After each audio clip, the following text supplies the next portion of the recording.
देवा social welfare society द्वारा गन्नौर क्षेत्र के मेधावी छात्र और छात्राओं का तीसरा सम्मान समारोह 14 अगस्त को होगा। कार्यक्रम का आयोजन जीटी रोड स्थित मन्नत हवेली में सुबह 10 बजे आरंभ होगा।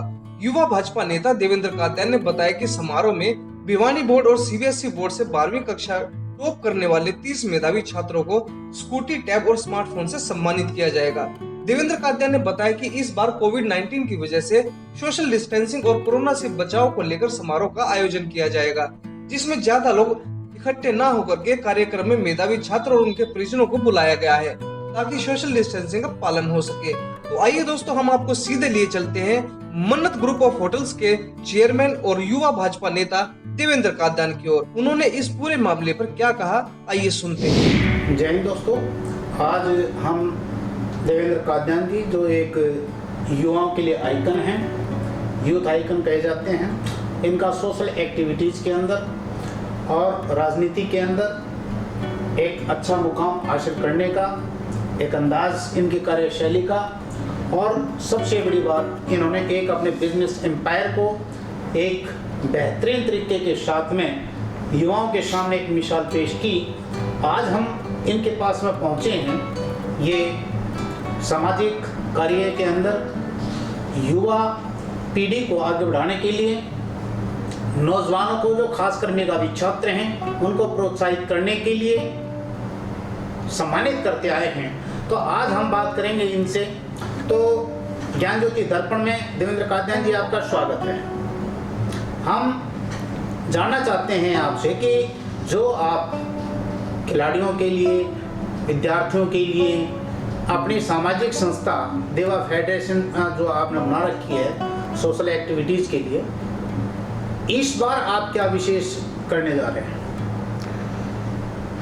सबसे पहले मैं आपका धन्यवाद करना चाहता हूँ। आपने समय निकाल के आप यहाँ पहुँचे, और पिछले काफ़ी लंबे समय से, जब से ये कोरोना महामारी का दौर चल रहा है, तो हम भी सोशल मीडिया से भी कटे हुए थे और मिलना जुलना भी कम था।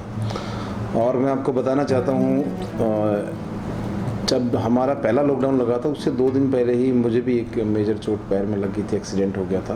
अच्छा। तो मैंने अपनी सर्जरी कराई। तो आज भी मैं अपने आप को 100% स्वस्थ नहीं मानता, अभी भी मैं स्टिक के सारे चलता हूँ।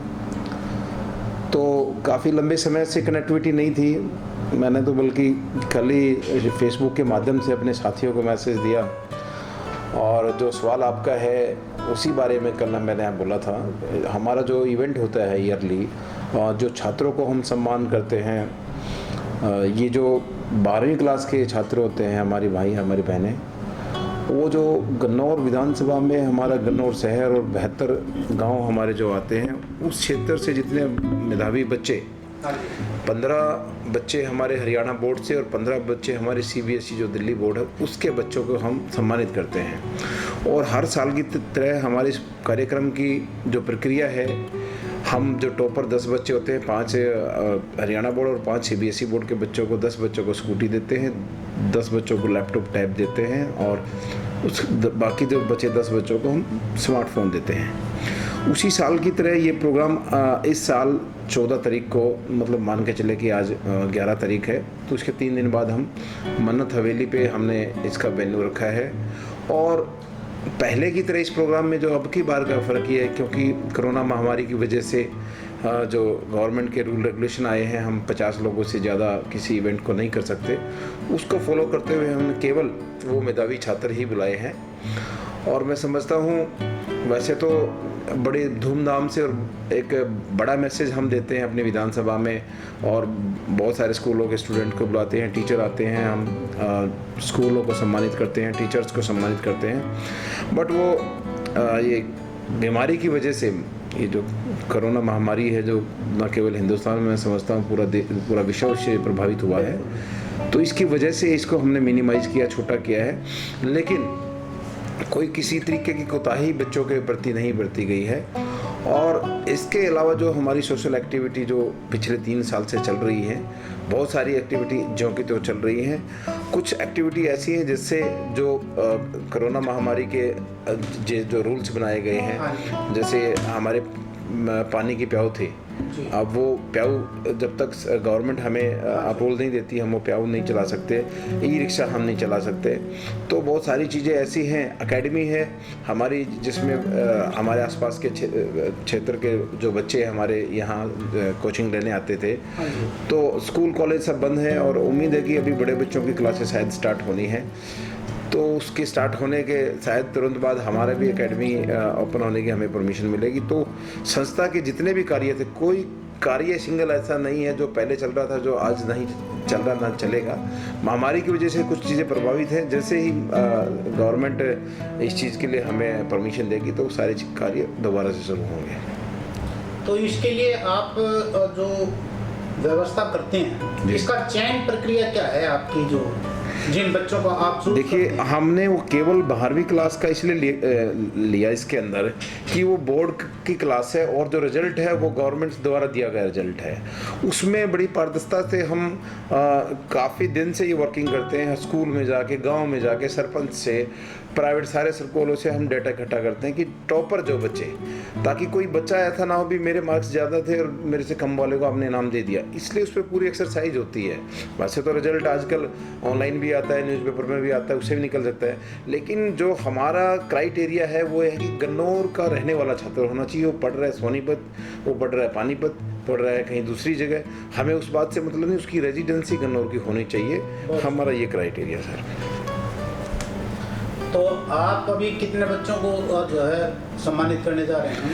हम हर साल की तरह 30 बच्चे, 15 बच्चे हम CBSE बोर्ड से लेते हैं और 15 बच्चे हम हरियाणा बोर्ड से लेते हैं। उसमें जो टॉपर के 10 बच्चे हैं, 5 हरियाणा बोर्ड और 5 CBSE, उनको हम स्कूटी देते हैं। जो TVS कंपनी का सबसे बड़ा स्कूटर है जुपिटर, वो स्कूटर हम उनको देते हैं।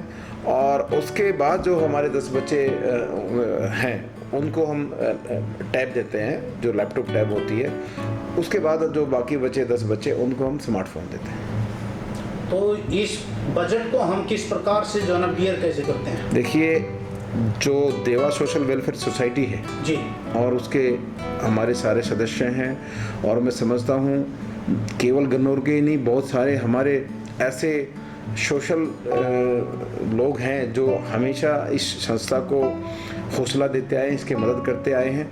आज भी बहुत सारे मेरे साथी, जिसमें इस महामारी की वजह से बहुत सारे लोगों के व्यापार डिस्टर्ब हुए, और मैं समझता हूँ पूरे देश में एक मंदी की लहर है, बावजूद उसके लेकिन किसी मेरे साथी ने, हमारी संस्था के मेंबरों ने, या जो सामाजिक लोग इस संस्था से जुड़े थे, किसी ने कोई कोताही नहीं बरती और कहा हम बच्चों के लिए, खिलाड़ियों के लिए और जो भी हम समाज के लिए करते आए हैं हम वो करते रहेंगे। तो सबने भरपूर सहयोग दिया है, अब की बार भी दिया है। तो हमारा जो बजट है वो सारा चैरिटेबल से आता है। तो ये तो चलो आपने शिक्षा के क्षेत्र में काम किया, आपकी संस्था जी, जो देवा सोसाइटी फेडरेशन जो वेलफेयर के काम कर, इसके अलावा और क्या क्या काम है आपके? देखिए, हर किसी संस्था का एक दायरा होता है, उसकी लिमिटेशन होती है। हमने इसलिए अपने क्षेत्र को सीमित रखा, वरना को तो हमारा सोनीपत जिला है, हम पूरे कर सकते हैं, लेकिन जो हमारी संस्था जितना बोझ उठा सकती है, जितना हम कार्य कर सकते हैं, मेन हमारा मकसद जो है, हम आप एक काम हमारा ये ले लीजिए, खिलाड़ियों का ले लीजिए या फिर इन 12वीं कक्षा के छात्रों का, इसका मकसद सिर्फ इतना है। आप रिजल्ट उठा के देखोगे पूरे सोनीपत जिले का या हरियाणा का, तो आप कंपैरिजन गन्नौर का देखोगे तो आपको गन्नौर में ज़्यादा मेरिट में बच्चे मिलेंगे। उसका कारण यही है कि हमारा ये तीसरा साल हो गया है और हमें टाइम रहते हैं, जब एग्ज़ाम होते हैं बच्चों के मार्च में, तो हम उससे 3-4 महीने पहले हर स्कूल में जाके ये प्रोग्राम करते हैं कि भाई इस तरीके से आपको ये इनाम दिए जाएंगे।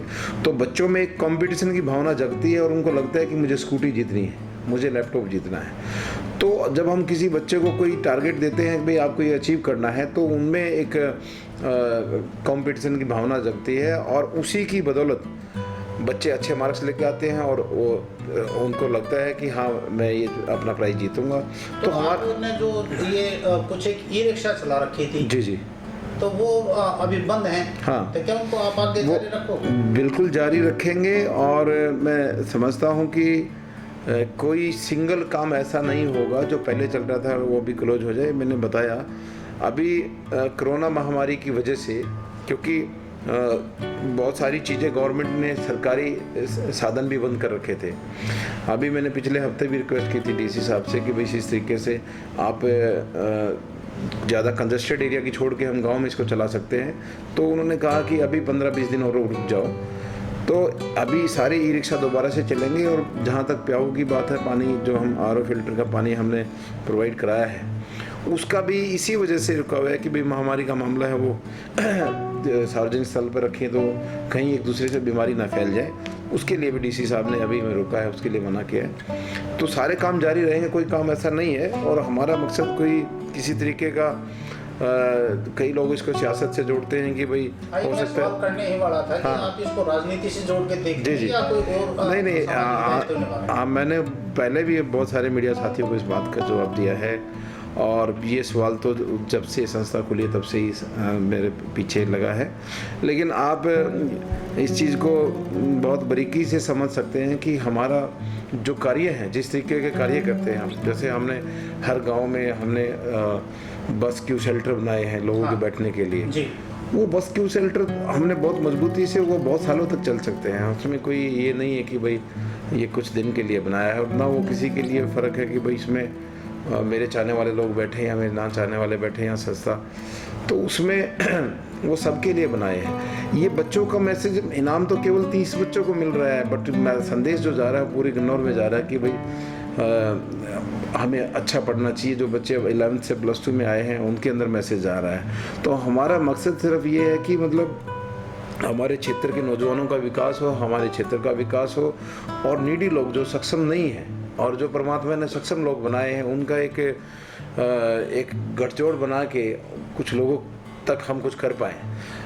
परमात्मा ने हमें मौका दिया है और अपना और अपने परिवार का तो सब करते हैं, उसके अलावा यदि हम कुछ कर सकते हो तो जीवन में हमें करना चाहिए। चलिए, चलते चलते आपका कोई संदेश युवाओं के लिए, यूथ आइकन आप कहलाते हैं, युवाओं का आदर्श आप माने जाते हैं, तो युवाओं के लिए कोई आपकी तरफ से कोई संदेश 2 लाइनों का? देखिए, मैं तो हमेशा अपने युवा साथियों को संदेश देता हूँ कि आप चाहे जिस भी फील्ड में हैं, आप स्टूडेंट हैं, आप स्पोर्ट्स में हैं, तो आपको एक जुनून के तौर पे उस चीज़ को लेके चलना चाहिए। हमारा ही साथी हमारे बीच से, मेरी विधानसभा का प्रदीप लड़का यूपीएससी में उसने टॉप किया पूरे देश में, और बहुत साधारण परिवार से। मैं समझता हूँ, मैं तो बहुत नज़दीकी हूँ उस परिवार के, और बहुत फ़ख्र की बात है कि हमारे बीच में से एक नौजवान साथी ऐसे परिवार से, मतलब जहाँ कोई साधन संसाधन नहीं है, तो क्यों नहीं हमारे और भी युवा साथी, हमारे भाई हमारी बहनें, वो चाहे खेल का क्षेत्र है चाहे पढ़ाई का क्षेत्र है, वो प्रदीप जैसे बन सकते हैं। उसका आपने इंटरव्यू भी पढ़ा हो, उसने कहा कि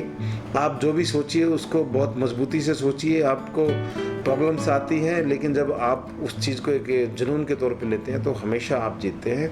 यही अपने युवा साथियों को मैं संदेश देना चाहता हूँ। आप प्रदीप भाई को देख के और अपने जिस काम में लगे हुए उसमें मजबूती से लगिए।